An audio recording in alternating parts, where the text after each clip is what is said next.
directeur du projet REFOP,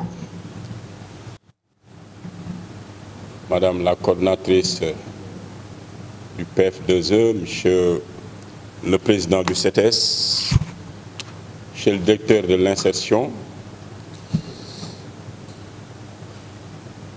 Mesdames et Messieurs les représentants de Réussir au Sénégal, du secteur privé, soit le représentant de la DAGE aussi et de la direction de l'apprentissage, Mesdames et Messieurs les membres du CTS, les représentants des chambres, donc du commerce, des métiers, chers participants en vos rangs, grades et qualités. Mesdames et Messieurs, je voudrais tout d'abord souhaiter la bienvenue à tous les participants et saluer particulièrement la synergie de tous les acteurs qui interviennent dans la mise en œuvre des projets et programmes du ministère de la formation professionnelle, de l'apprentissage et de l'insertion. Au nom de Madame le ministre, je suis particulièrement heureux de présider cette importante activité qui a pour objectif de susciter et d'établir le dialogue entre la direction de l'insertion et le secteur privé national en vue de faciliter l'insertion des diplômés du programme de formation École-Entreprise PF2E. Le Sénégal dispose d'une population très jeune, environ 65% de la population totale à moins de 25 ans, avec plus de 200 000 demandeurs d'un premier emploi qui arrivent chaque année sur le marché du travail. Une telle démographie constitue un potentiel énorme, mais pose des défis structurels. C'est pourquoi Monsieur le Président de la République a pris en charge cette question dans le plan Sénégal émergent PSE et a misé sur des projets et programmes structurants comme le PF2E. À noter aussi la grande offensive pour l'emploi et l'insertion.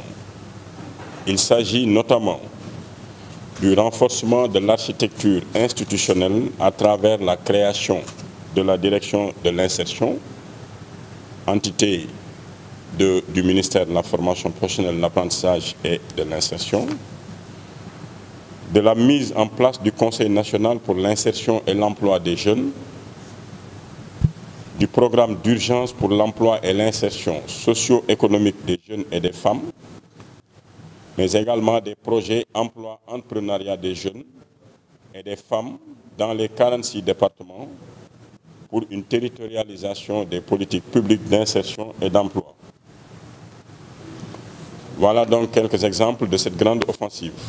Dans la même dynamique et pour rappel, le symposium sur l'implantation d'un modèle de formation professionnelle duale organisé à Dakar les 7 et 8 mars 2016 a été une occasion pour le gouvernement, le patronat et les syndicats de construire une vision commune d'un partenariat dynamique fondé sur les valeurs de solidarité et de transparence, donc du tripartisme concret qui peut nous valoir vraiment des bons en avant.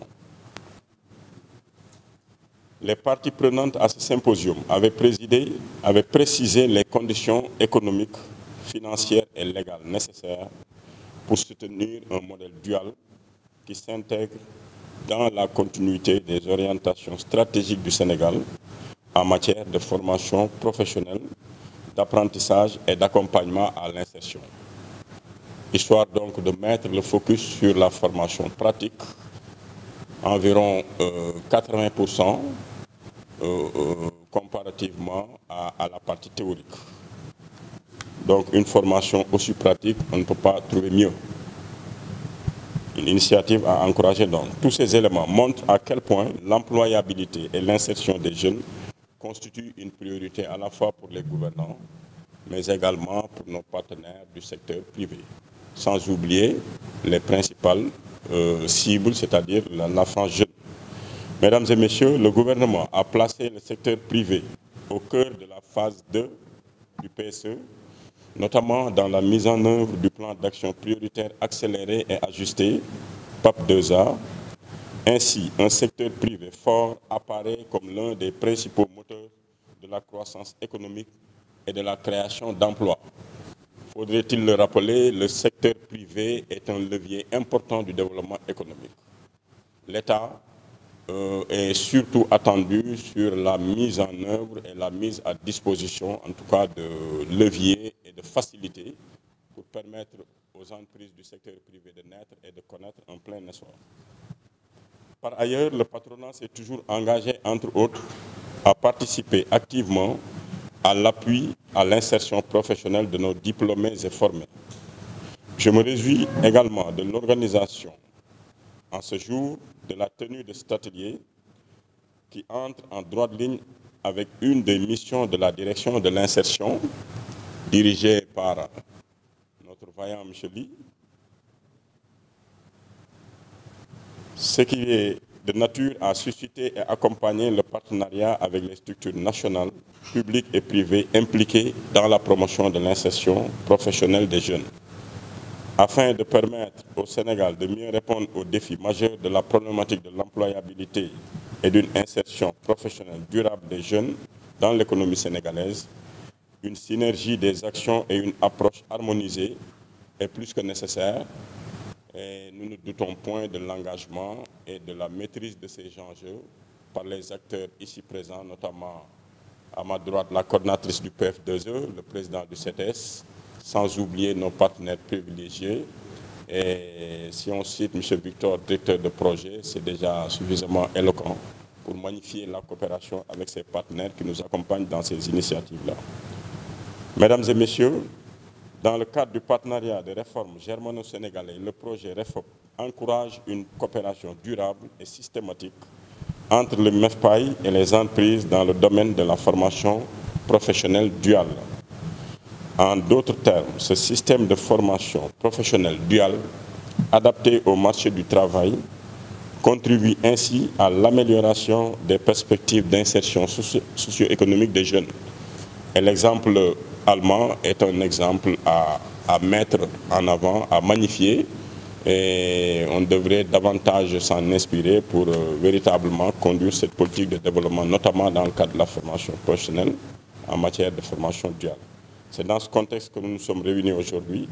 Il s'agira tout au long de cette journée de partager les orientations du ministère en matière d'insertion, d'une part, d'identifier les axes de partenariat, d'autre part, mais également de définir une stratégie de collaboration sur la base des besoins identifiés de part et d'autre.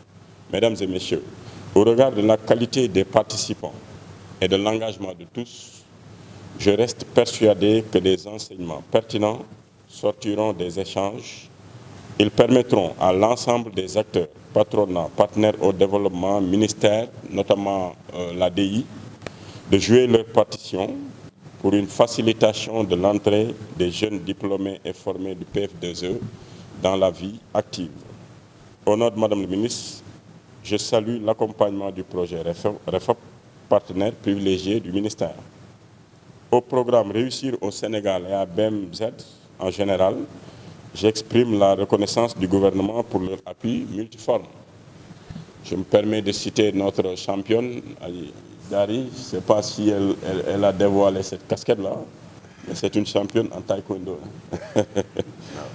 Voilà, donc votre précieuse collaboration et votre appui dans la mise en œuvre des programmes du MEFPAI sont appréciés.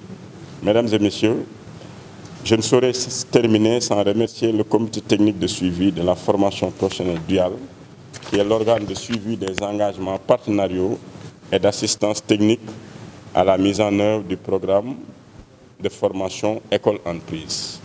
Par ses avis, conseils et actions, il accompagne la mise en œuvre opérationnelle du programme, notamment dans la recherche d'entreprises partenaires.